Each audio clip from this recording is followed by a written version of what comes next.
In the beginning, God created the heavens and the earth, and he created the light, and he separated the light from the darkness, and he saw that it was good. And on the third day, God created Kmart.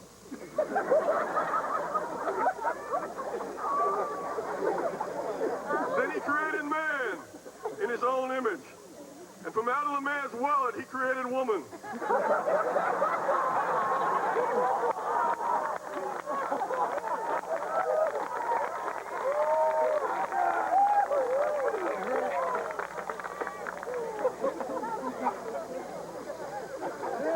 And the woman got in the car and went to the Kmart and started shopping.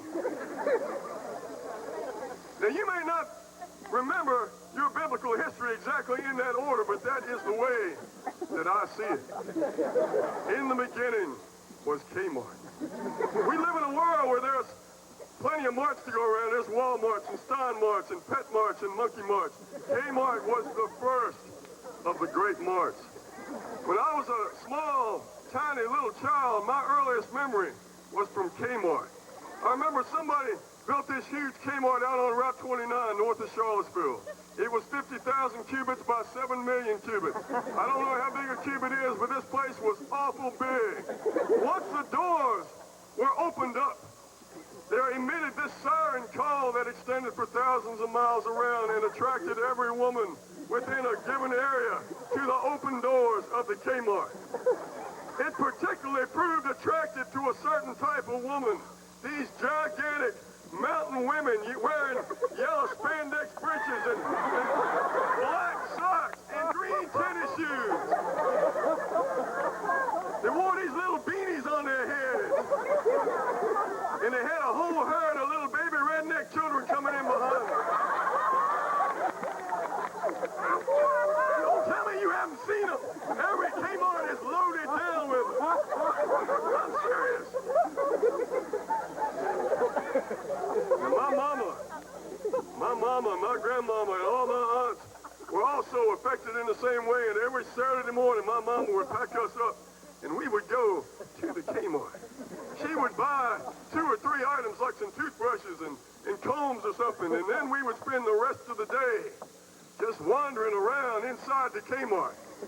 It was years before I fully realized what it was that we was waiting for. Boys, we were waiting for the next blue light special.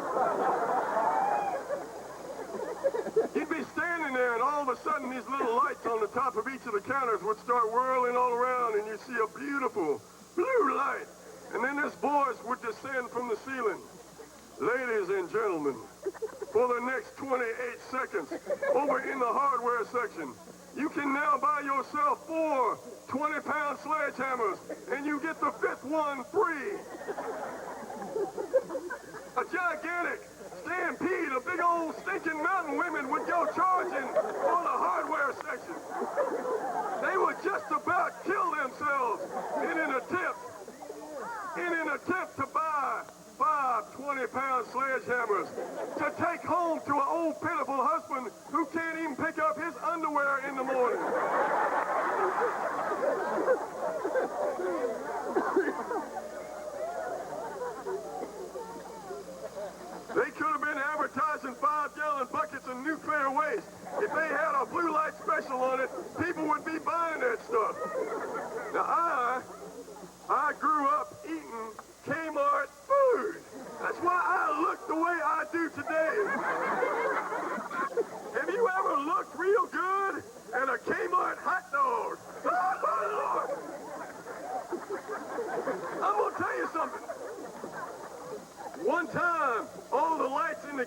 went off for some reason and all the batteries failed.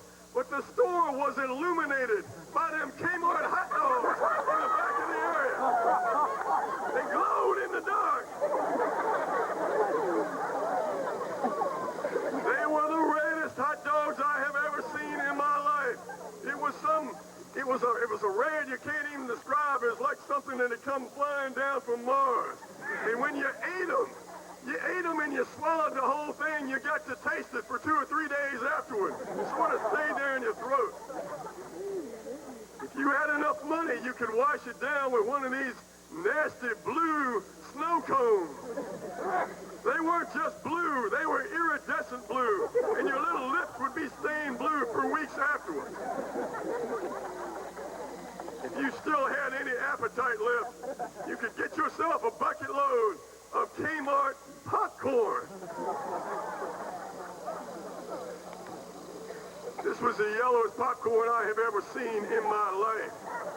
Boys, that's what I ate every day of my life when I was a little boy. We'd go to Kmart at 8 o'clock in the morning, and we would still be sitting there at 8 o'clock that night eating them Kmart special food products.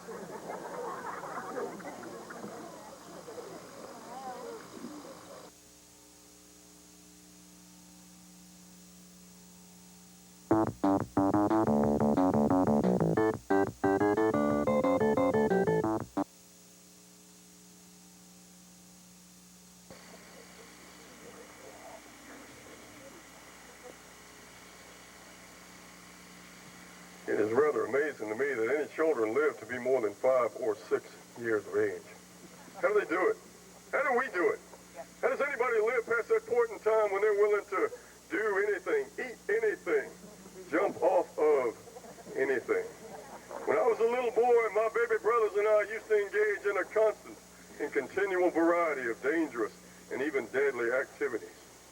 I remember the Christmas when Santa Claus gave me a cannon. I remember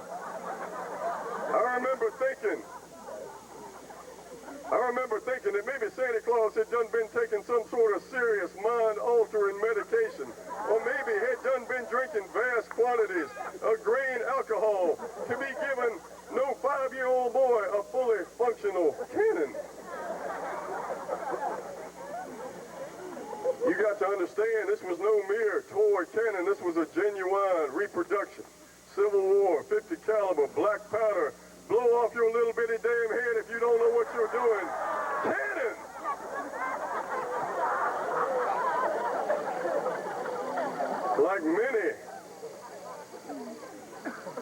Like many small children, I was unable to sleep very good on Christmas Eve. So at about 2:30 in the morning, I had got out of my bed and tiptoed down the hallway, past my parents' room, down the stairs and into the jet black living room. Spent about 10 minutes trying to plug in the Christmas tree lights. Yet another deadly activity. In the dim and twinkling lights, I began to take a full and complete inventory of all of the assembled presents. I very quickly disregarded any articles of clothing and all presents from my grandma as items of interest. My grandma always gave us beautiful little presents, but they never contained nothing but socks and underwear. I still bear very deep emotional scars from the time my grandma took me to the Woolworth store.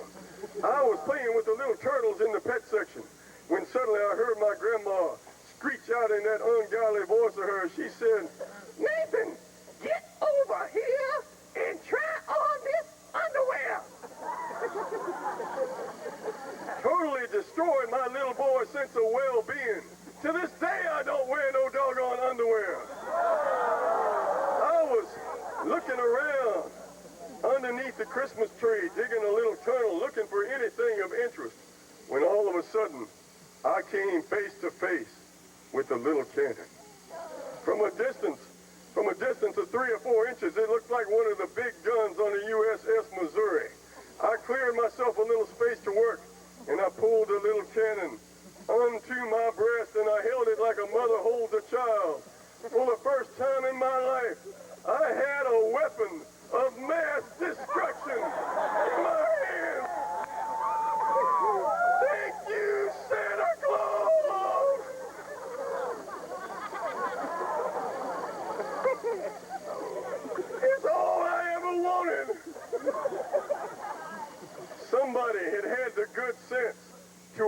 a little note to the little cannon.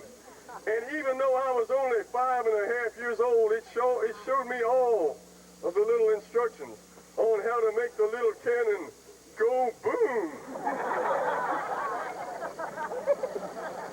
I opened up a little package that contained 280 grains of high-grade triple F black powder, and I poured them down into the end of the little cannon.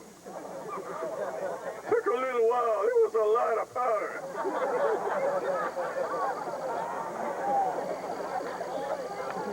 Then I found a little cotton wad that had been put in there to keep the powder where it was supposed to be, and I found one of my mama's knitting needles, and I slammed the little wad in on top of the black powder. Then I took out the little cannonball itself, a thing of great beauty, 50 calibers of pure, 100% American-made lead ball. I put it down into the cannon and slammed on it with the knitting needle till it was pretty much down in the barrel, about an inch or so. Then I took the little number 11 percussion cap and I put it back on a little nipple at the end of the cannon. Boys, I was ready for business. It occurred to me that my brothers upstairs were sure going to be jealous when they saw my little cannon.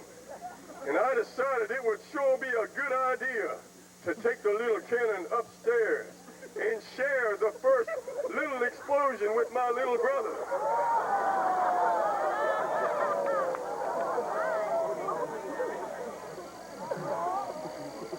Very, very quietly, I tiptoed back up the stairs, past my parents' room, into the room that I shared with Andy and Joe, my little nasty brothers. They were 3 and 2.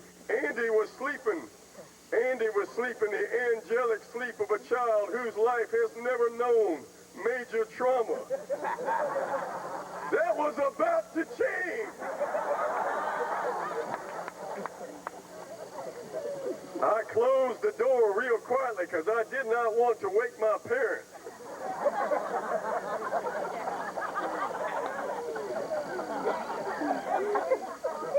I got right over beside where Andy's little cantaloupe-sized head was sleeping.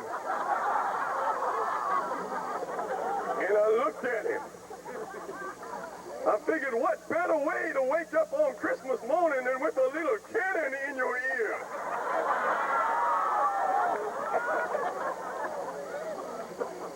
As I peered at my brother's little bald head, I saw that there was a hole right in the side of his head, located right in the middle of his ear that was still aiming up in the air. And it suddenly occurred to me that that little hole was roughly the same size in diameter as the little cannonball. If I could just hit that target, Andy was bound to hear the little cannon go off real good.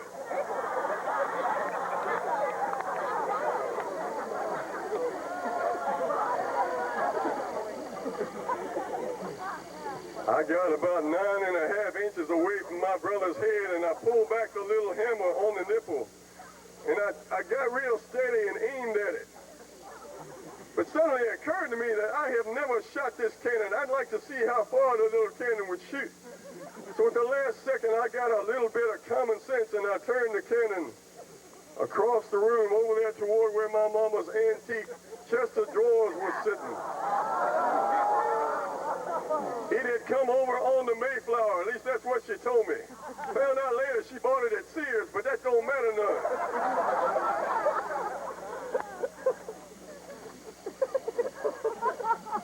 I was having the best Christmas of my life, and I pulled the little rope back and I let her go. Boy, I was blinded and deafened in the same instant. Both of my brothers were standing bolt upright in their bed.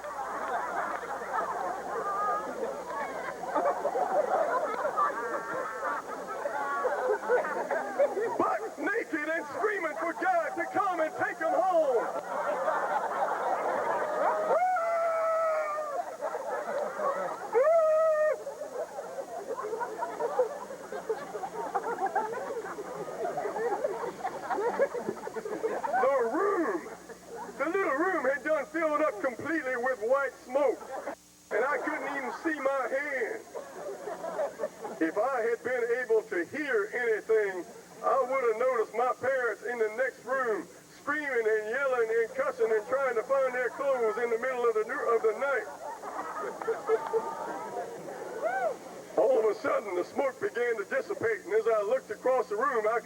there was a moderately good-sized hole in the front of my mama's chest of drawers.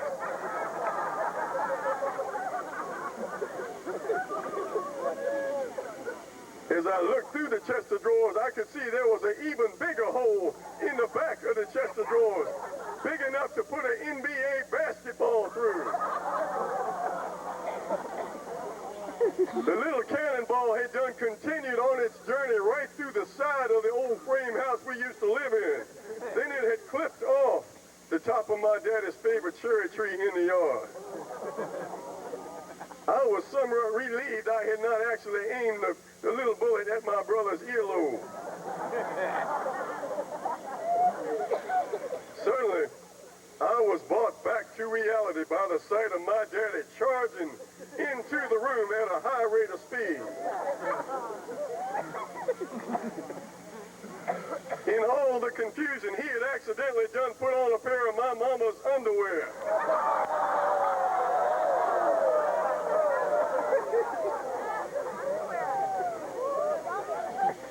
But I had the good sense not to point that out to him.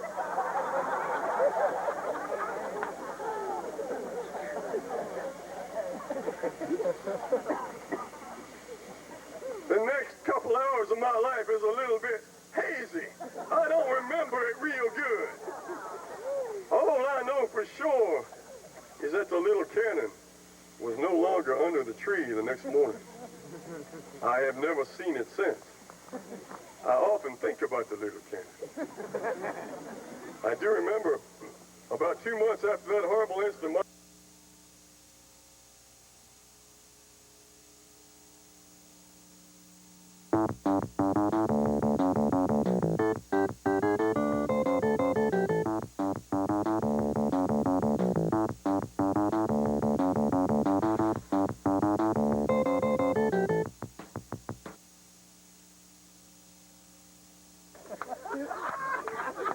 is just Harper. Boys, I've been dead now for almost 152 years, but that don't matter none.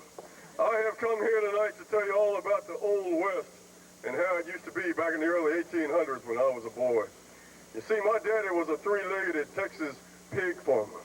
Now, I don't mean to tell you that my daddy had 3 legs. I'm trying to say that my daddy invented the famous Texas three-legged pig. You see, somewhere around 1830, me and Daddy and my baby brother Otis drifted down out of Arkansas to become the first pig farmers in the state of Texas at that time. Mama had done got killed during the big pig stampede of 1827. The horrible thing about a pig stampede is that 99.99 percentile of the participants have absolutely no idea why in the hell they're stampeding in the first place. Such was the case with the stampede that carried Mama away. Seemed there was a man living up in Claiborne County who owned about 45,000 head of prime, 4-legged Arkansas Razorback pig. The biggest pig in that herd was a 4,200-pound critter named Big Willie. Big Willie had done been walking along the edge of a steep embankment looking for a place to lay down in the sun. Suddenly he had stumbled in a gopher hole and he had fallen off the side of the steep embankment. Now by the time Big Willie got to the bottom of the steep embankment, he had achieved what me and Otis used to call AMPV, which is short for absolute maximum pig velocity. He was going just as fast as it was humanly possible for one pig to go without actually having a Sidewinder missile stepped on his rear end. Now, I don't know if you've ever had a 4,200-pound critter come rolling by you at AMPV, but it kind of makes you sit up and take notice. Every pig in that herd got up on their hind legs and they watched old Big Willie go thundering by. It occurred to them that whatever it was upon top of that hill had to be something truly terrible, horrible to behold. So the whole herd just sort of jumped up and joined in the general stampede. Now, by the time Big Willie got control of his little bitty short legs and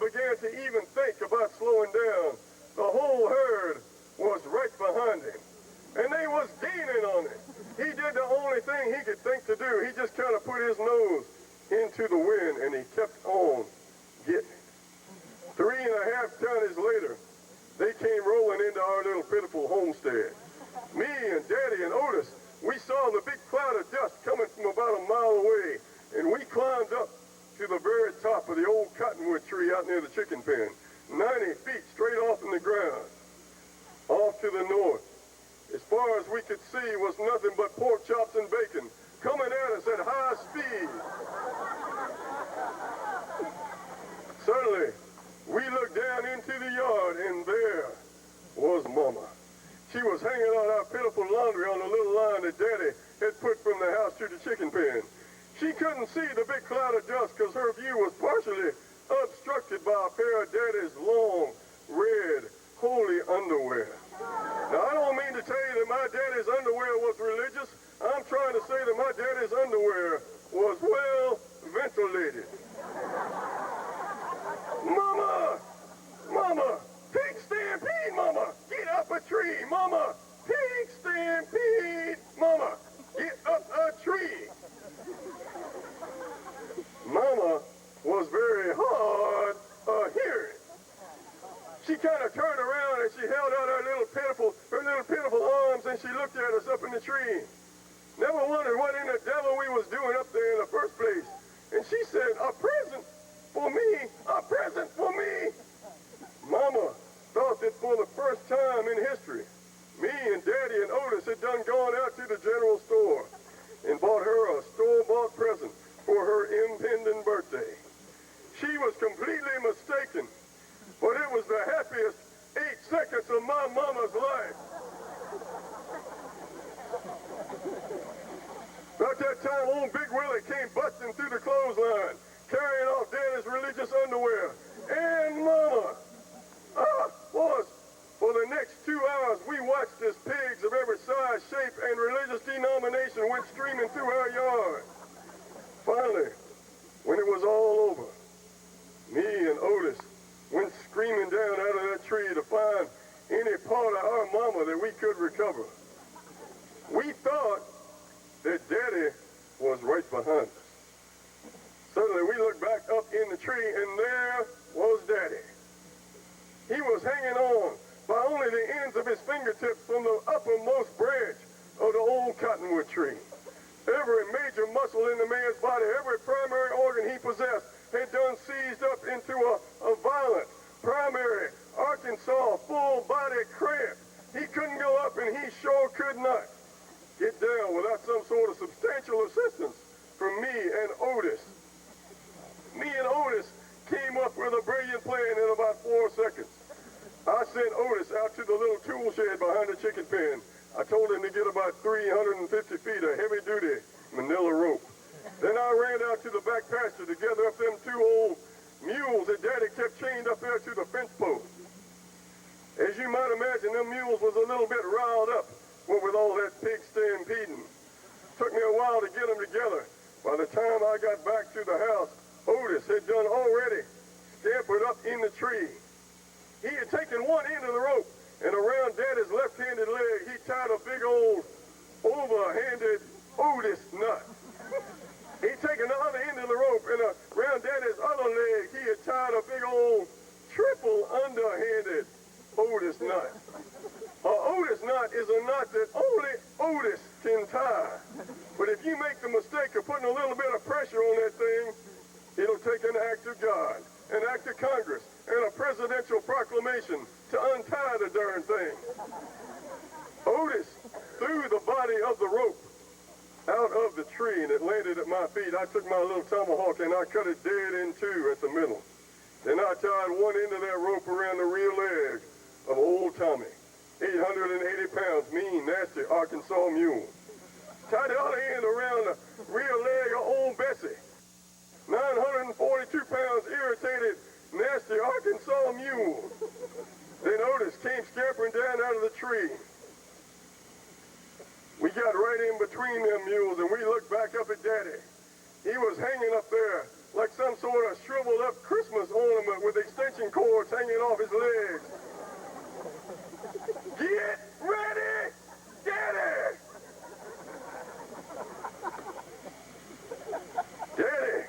Daddy was trying to say something. You could see his lips was turning blue. He was trying real hard to speak. I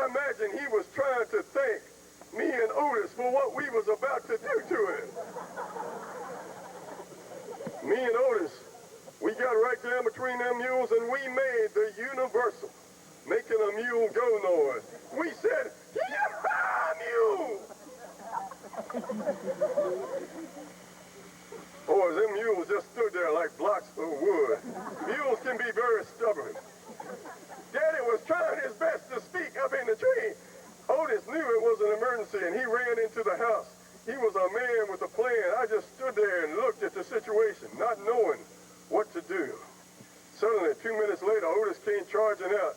He was wearing a big old pair of heavy-duty ox-hide leather gloves, and he was toting a big old metal bucket that was overflowing with scalding hot mesquite coals from out of the fireplace. He walked over in between them mules. Even I, nor Daddy, nor the mules had any concept of what Otis was up to. Real quick like, Otis got in between the mules and he slammed his hands down into them scalding coals, been brewing for 20 days. And he balled them up real quick like, and he slammed them into the prospective inner ear of each mule.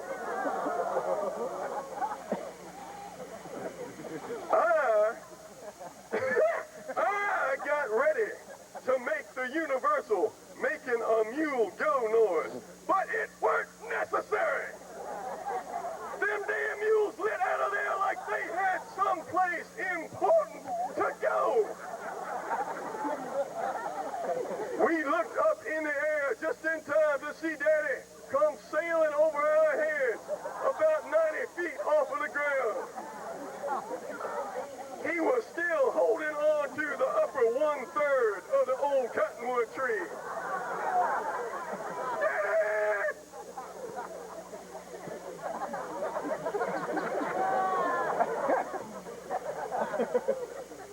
Now, I like to think that Daddy might have enjoyed the first 7 or 8 seconds of his ride toward the ground. However, the initial impact was a little greater than anybody might have anticipated. The only good thing about slamming into the ground that hard is that whatever cramps and seizures Daddy had been having was completely knocked loose from the man. The 2nd, 3rd, 4th, and 5th bounce limbered him up real good.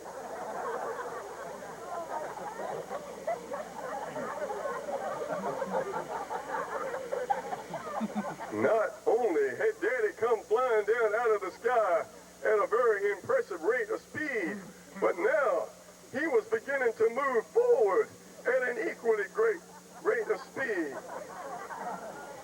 The word supersonic was seldom used during normal dinner conversation during the year 1827, but it is the only word that adequately describes how fast Daddy was beginning to go. Boys, I don't know if you've ever had yourself an earful of scalding hot mesquite coals, but you will remember that the faster you run, the hotter them darn coals is going to get. Them mules did not seem to understand that basic scientific principle as they began to set some sort of a new mule land speed record.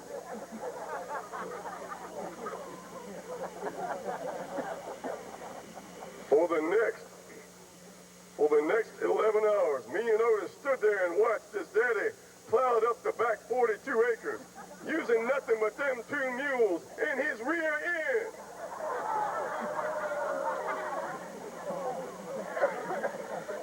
Once or twice, me and Otis actually ran out there and tried to stop them mules.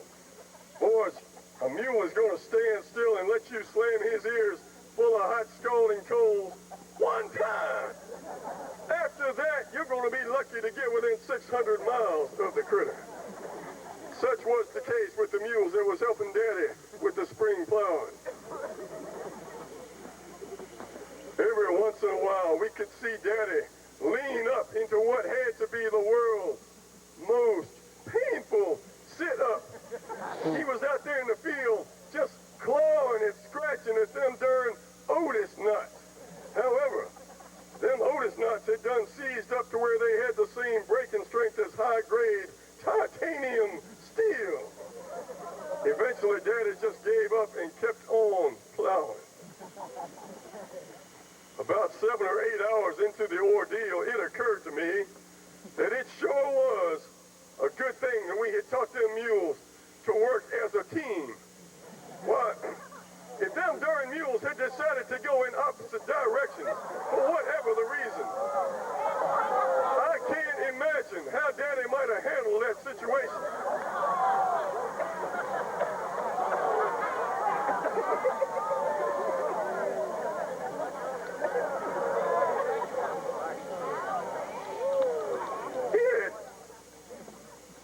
also occurred to me that it is very fortunate that that part of Arkansas is relatively devoid of large trees and big boulders. Why, darn joke, if those mules had run at a high rate of speed on opposite sides of a big tree, I can't imagine the sitting up and clawing Daddy would have done been doing.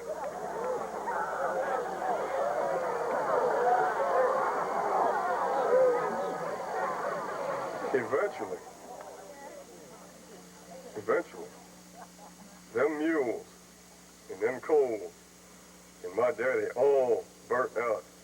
They just laid out there in the field smoking like old pieces of wood. Me and Otis decided that Daddy could thank us later for helping him down out of the tree.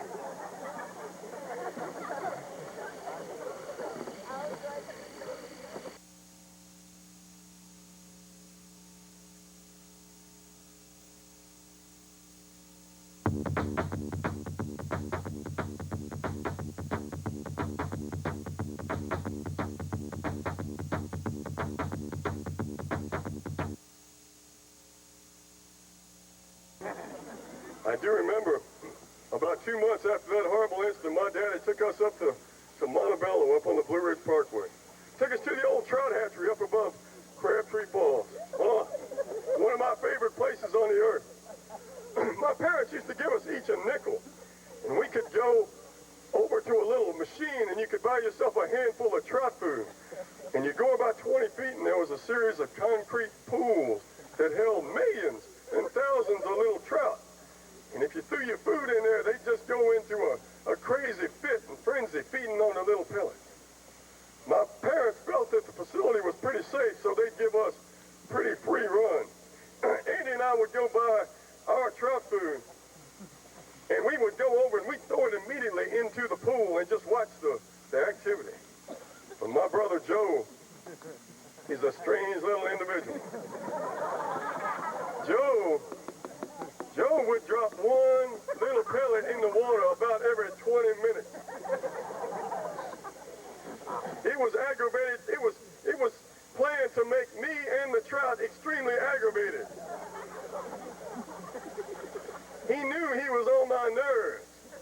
Now, when Joe wasn't paying attention, I got up behind a rock in a big old hemlock tree, and I waited till he was enthralled with feeding the little fish. And I came up behind him, and I made a horrible noise like some sort of rabies-infested grizzly bear.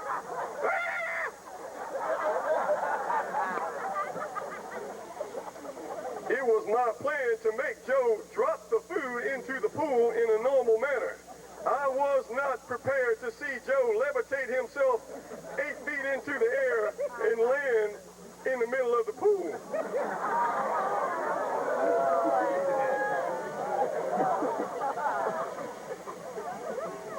And my guess is that water was mighty cold, because when Joe came to the surface, he could not speak and barely breathe. The water was 30 inches deep, and Joe was about 32 inches tall, and he was sitting there looking straight up in the air.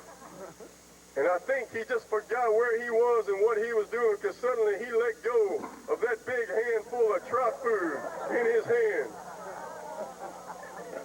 The water around the little boy began to boil, and I was watching my baby brother get eaten alive.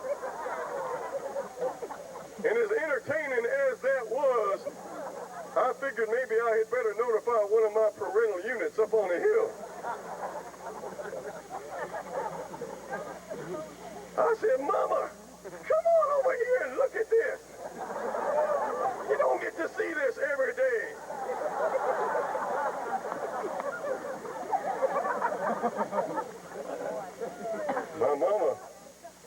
My mama came over. She did not immediately recognize the little boy down in the water as my baby brother Joe.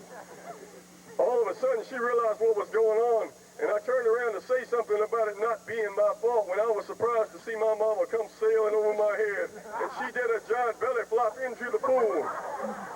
She's a big woman. She grabbed my brother Joe by the top of his head and just threw him back up on the bank. Now the trout began to eat my mama. I sure was getting a lot of entertainment out of 5 cents worth of trout food.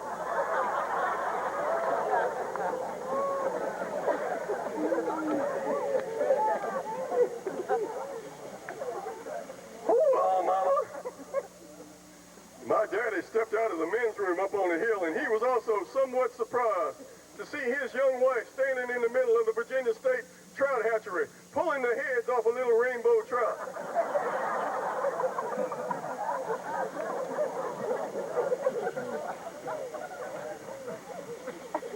The next couple hours of my life is a little bit hazy. I don't remember it real good.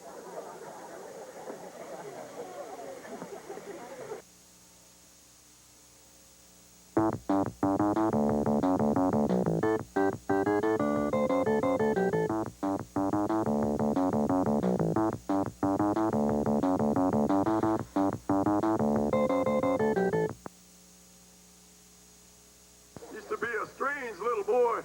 You know, I've got a whole crew of little brothers. In fact, every one of them are bigger than I am.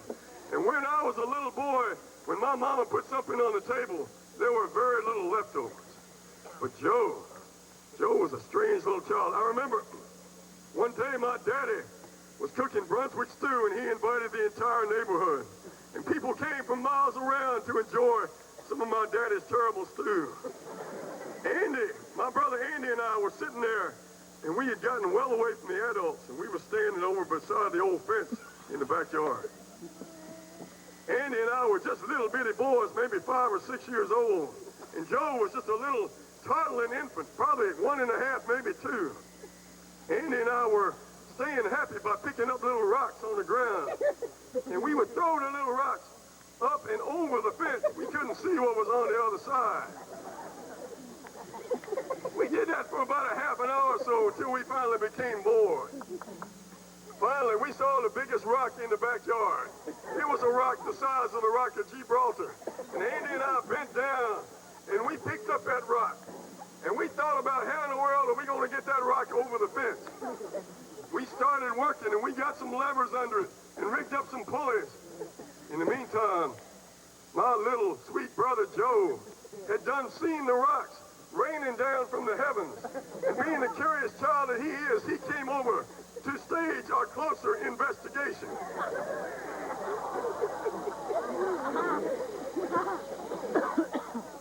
Finally, Andy and I got the big rock all the way to the top, and we pushed her over. Probably weighed 180 pounds. We listened to hear the satisfying noise that rock was going to make when it hit the ground. Boys, it sounded like we had done scalded a cat on the other side of the fence.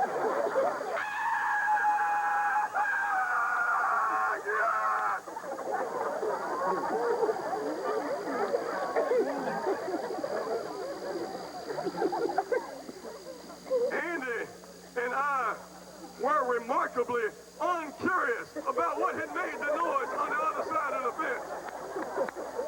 In fact, we ran back into the woods and dug a big pit in the woods and got into the big pit and covered ourselves up just to save my daddy some time.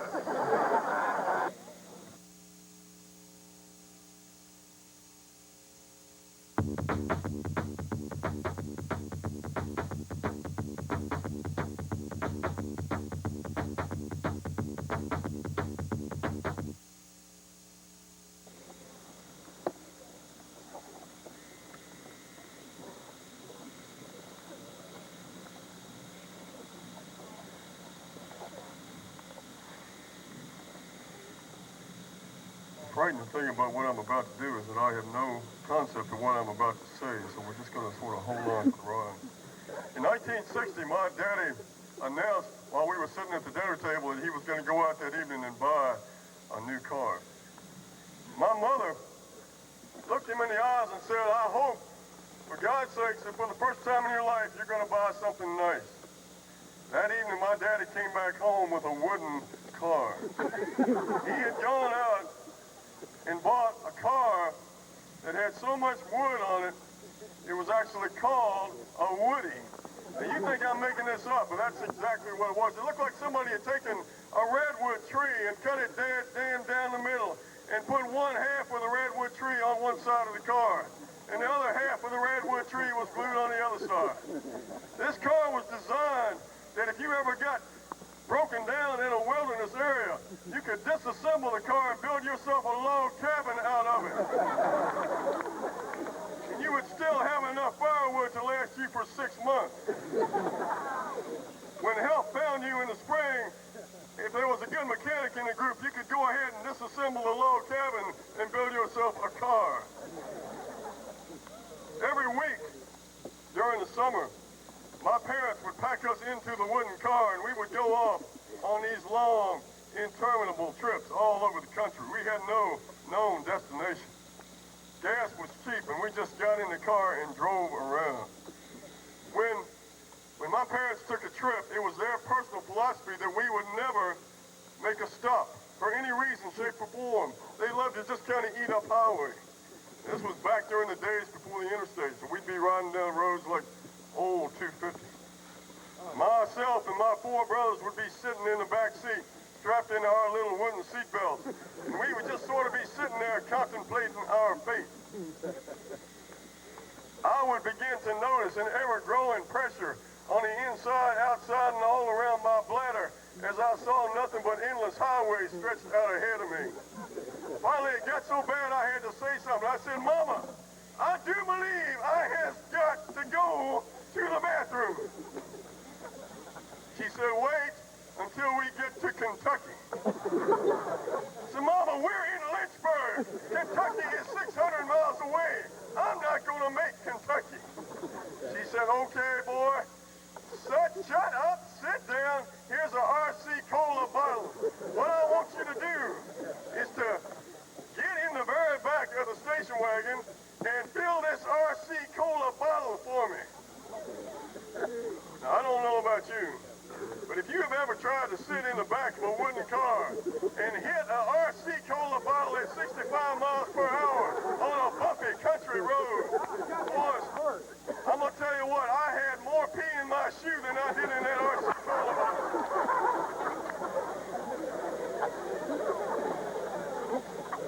I handed the bottle back up to my mama in the front seat, and she attempted to pour the RC Cola bottle out of the window. If you want to learn anything about linear physics, you will go out and attempt to pour a RC Cola bottle filled with urine out of the side passenger window. The whole side of the wooden car was completely soaked. The guy on the motorcycle behind us was very unhappy about the whole situation.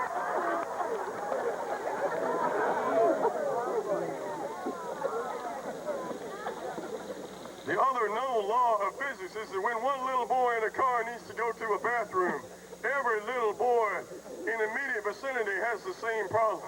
We all were subjected to the RC Cola torture test in the back of the wooden car. Finally, it got down to the last one of us. My baby brother Joe, who was about 4, was the last one of the victims. And he had attempted to fill the bottle the best he could. And he made the mistake of handing the bottle to my baby brother Jim as he attempted to get his britches put back together. Now, I don't think Jim had the bottle but about a minute and a half. But when Joe reached out for the bottle after he'd gotten his zipper put together, the bottle was empty. Jim was sitting there with his real stupid grin on his face. My mama's hand was reaching back in the back, expecting to find a half-full bottle of RC Cola. I found a little bit of water on the floor and I filled the bottle and thereby averted a terrible situation. That wooden car was eaten by a bunch of bark beetles in 1964.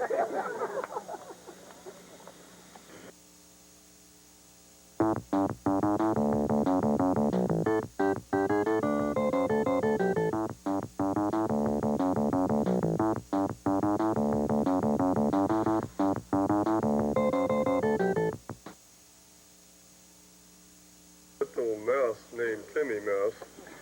Timmy Mouse lived in a beautiful little pet store on the west end of Richmond with 7 of his little brothers and sisters.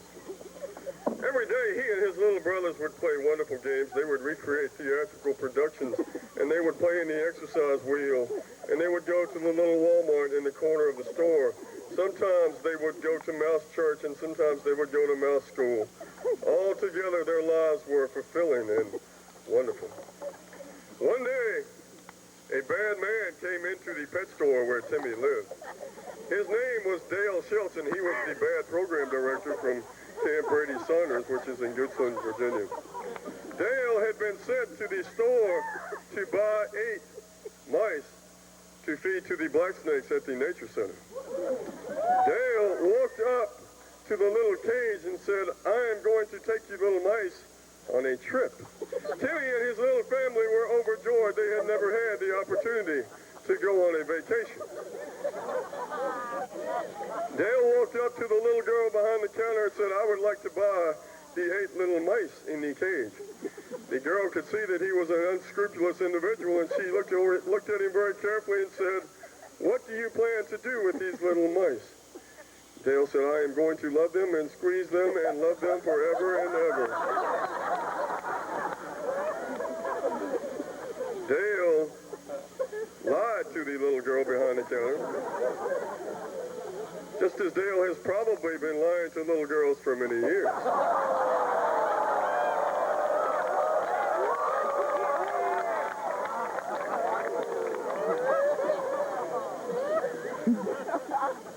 The little girl had only 1 box left for the mice.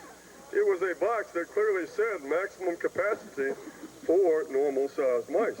But Dale assured the girl that this would be a very short trip, and since the mice were such good friends and happy little mice, they all got into the little tight box together.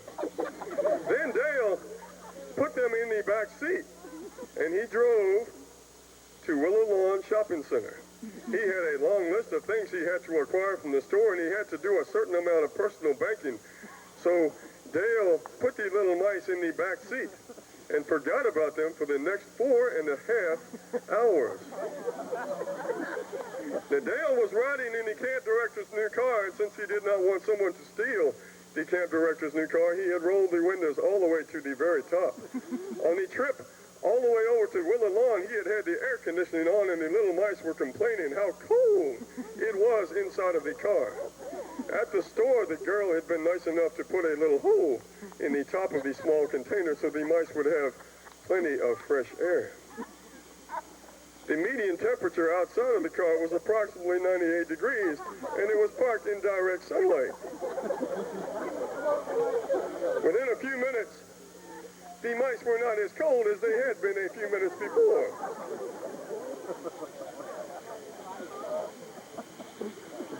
By the end of the first hour, the median temperature inside of the car had soared almost to 180 degrees, which is roughly like being inside a microwave oven at high temperature. The little mice began to frantically look around, and they had a meeting. They built a little mouse ladder to get somebody up to the top to look out the hole to see if the bad man was coming back anytime soon. The little mouse on the top looked out through the little hole, but all he could see was direct sunlight being magnified by the rear view window of the camp director's nice new car. 3.5 hours into the ordeal, the median temperature inside the car had soared somewhere up around the 750 degree range, which is normally hot enough to bake a large baked potato. Ask anybody at Western Sizzling. Boys, this was not the little vacation that the mice had anticipated. The mice on the very bottom of the small container were really hating this situation. Most of the mice decided to just go ahead and die, which is exactly what happened. The only survivor in the entire escapade was little Timmy, the mouse. 4.5 hours later, Dale Schultz, the bad man, opened the little box, and he saw little Timmy sitting there. He had severe brain damage from being nearly melted to death. He was sitting on a little stack of 7 roasted mice, and Dale said, "Oh, shoot, I forgot about the little mice. They're going to give me a hard time when I get back to camp. There is some truth to that."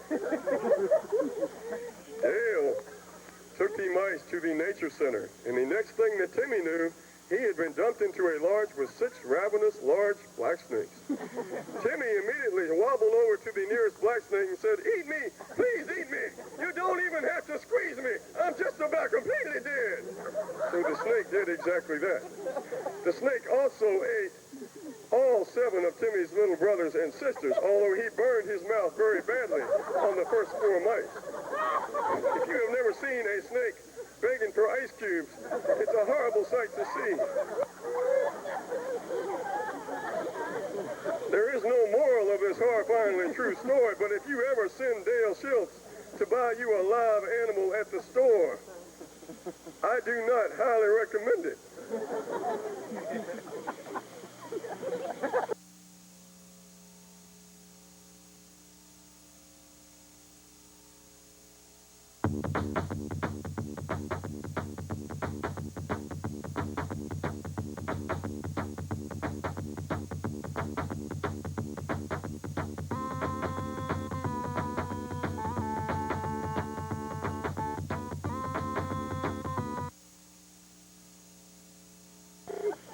In 1962, I remember I was playing Tarzan and Jane with Trudy Wickline up in the woods behind my house. Trudy was a little girl who lived next door. I think she was 13 years old and I was 12. Now, believe it or not, girls tend to mature a good deal quicker than little boys, and I was unaware of that fact. We had been playing Tarzan and Jane for many years. My father had built us a little Tarzan fort in the big oak tree up in the woods. It was nothing but a simple platform about 10 feet off of the ground. I got to be Tarzan. Now, the only rules of the Tarzan game was that Trudy had to sit in the woods and admire me as I swung from a goofy little rope that hung from a limb near the fort. I would swing down to the ground and usually scratch off major portions of my anatomy in the process. Then I would get back on the rope and swing back up onto the Tarzan swing. And every once in a while, she would say, "Good job, Tarzan." If my little brother was in the area, we would use him to be Cheetah. He was a natural-born cheetah. He had no hair on his head, and he didn't speak English. So we just told him to hop around on the ground and pick up bananas and stuff. Now, the worst day of my life occurred when I underestimated the distance to the ground, and I pretty much scraped off the upper part of both of my kneecaps. I was laying there on the ground in severe pain when Trudy Wickline walked over to me, and she was a big girl. She kind of pinned me down, and she leaned in over top of me with those big old green eyes, and she kissed me. Boys, she didn't just kiss me, she just about sucked the lips completely off of my face. I was so completely surprised and completely flabbergasted that I did the only thing I could think to do. I hit the little girl in the stomach with my left hand. Trudy hopped up and ran back down the trail to her parents' house. And I laid there on my back in those woods, trying to find my lips and realizing my kneecaps had done been torn off. And that I was laying in a big pile of big dog doo-doo, because when I got home, my parents were going to kill me completely dead. I had committed the worst act a man can commit in this world. I had hit a woman, and I knew better. I've had women hit me upside the head with a baseball bat. I've had them drop ping pong balls on my feet. I've had them throw hot spaghetti. It hurts sometimes if they do it real hard. I've had them throw SpaghettiOs at me. But I never hit a woman until this day. When I got back to my house, I could see my mama was in the kitchen. She was speaking on the phone to Garnett Wickline, who lived next door, and I could tell by the way she was giving me the evil eye that my life was very close to being terminated. One of her eyes was closed and the other one had bugged out to where it was 75 times its normal size. And she was pointing at me with a big old crooked finger. She said, "Boy, come over here." She said, "Did you hit Trudy Wickline in the stomach?" I was looking for some sympathy. I said, "Mama, look at my knees. Look what's happened to me." "Did you hit Trudy Wickline in the stomach?" "Mama, it was self-defense. She was trying to suck the face completely off of my head." My mama said, "Boy, you are in some deep trouble. You're going to be in this house for the next 42 years. She said, "We're going next door, and you are going to apologize to that little girl, and I am never going to let you out of this house again in my life." My daddy came walking in, and he concurred with her situation. All my baby brothers and my stinking little sister came in, and we formed a terrible parade as we marched over to Trudy Wickline's house. The Wickline girls were sitting around the kitchen table, and Trudy was sitting there with this look on her face that said, "How could you possibly have hit me in the stomach?" I was trying to find some sort of sympathy from the crowd, but there was no sympathy to be had. I had done a terrible thing, and I was right deeply ashamed. I suppose that it is justified in an act of justice and the way it should be that Trudy Wickline turned out to be one of the most gorgeous women I've ever seen in my life. When I knew her, she was a little lump of lard, didn't have a whole lot of hair on her head, and her eyes were crooked and her teeth were aiming in the wrong direction, but by the time she got into high school, she was downright good looking. When I was a junior in high school, I would have given my left leg to have another chance to kiss Trudy Wickline, but she knew better than to give me that opportunity. It took me a number of years to develop the social skills that are necessary for an individual to survive in this world. I remember the first formal dance and party that I went to when I was 13 years old. The boys, I was a horrifying looking individual. I was 6'5". I didn't weigh but about 12 pounds. I was painfully skinny. I didn't have any good clothes, and I remember my mama had sent me up to Rockville, Maryland to visit my cousin Rob. Now Rob was 15. I mean, he was cool. He played the guitar and the banjo and the mandolin, and he had good-looking clothes, and the girls loved him. Rob's mother said, "Wouldn't it be a good idea to take your little cousin Johnny to the party that you're going to on Friday night?" Rob looked at me. He said, "I don't think that's as good an idea as you think it is." I had one suit. It was a suit that Barney Fife had thrown away years ago. It was a gabardine salt and pepper suit. The only shoes I had were Vietnam combat boots, and I wore those combat boots and polished them up. I didn't have a stick of hair on my head. It was all slicked back, and I looked like some sort of a bowling ball. I was horrible looking. We went to the party, and there was quite a few good-looking young ladies there, and I remember Rob was the center of attention. There was a big fence completely around the yard, and right in the middle of that fence, in the middle of the yard, was a big table covered with all sorts of good things to eat. It was underneath a big old magnolia tree that probably sprouted 60 feet up into the air. Rob started playing music over in the corner, and all the girls went over to listen to him. I went over to the table covered with food, and I got a big old 5-gallon bucket of peanuts, and I went up into the top of the magnolia tree. And that's where I stayed for the better part of the evening. Nobody even noticed that I was gone. It's probably just as well. Music was playing and girls were walking by. I ate peanuts for a couple hours till I about threw up, and then I started dropping peanuts every once in a while, trying to get them to drop down into the dress of an unsuspecting young lady. They could not see me up in the tree. I was doing fine. I was having one of the best times of my life. The view was beautiful. I could see pretty lights and the stars, and the moon was full. All of a sudden, I got a little too sure of myself, and I started doing owl calls up in the tree.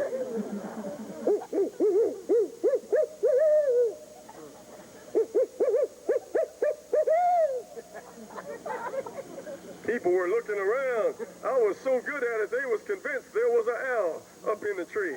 I was so good that I managed to convince a real owl who showed up. I did not realize it was mating season for those owls, and he had done come and landed right beside my head. It was the biggest owl I have ever seen. He had big old red eyes. I threw 4 gallons of peanuts at him, but he didn't seem to have no interest.